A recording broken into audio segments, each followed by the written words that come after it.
It has been a year since supporters of Donald Trump stormed the U.S. Capitol to stop lawmakers from certifying the results of the 2020 presidential election won by Joe Biden.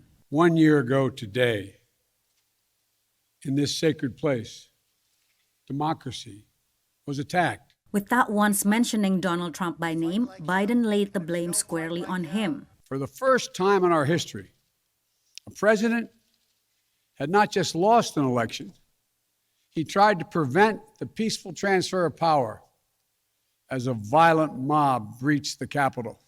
Biden also blamed Trump for what Democrats call the big lie, the narrative that the 2020 election was stolen, a baseless claim the former president and some Republicans continue to push to this day. Because he values power over principle, because he sees his own interest as more important than his country's interest, than America's interest. And because his bruised ego matters more to him than our democracy or our Constitution. He can't accept he lost.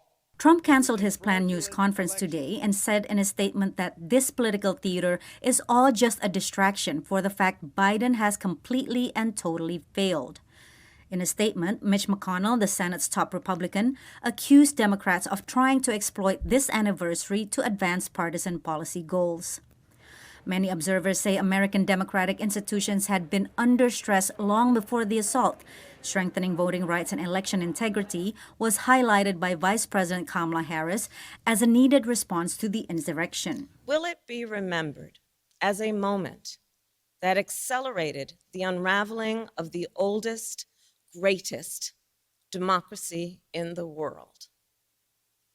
Or a moment when we decided to secure and strengthen our democracy for generations to come?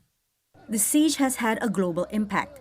Adversaries, including Russia and China, have used it to defend their undemocratic systems. For Putin to continue to push the message around the world that U.S. democracy is not something to be longed for, that it is as chaotic and broken as the Russian system is. And for China to argue, as it does, that it has an alternative that is superior. Biden rejected the arguments. From China to Russia and beyond, they're betting that democracy's days are numbered.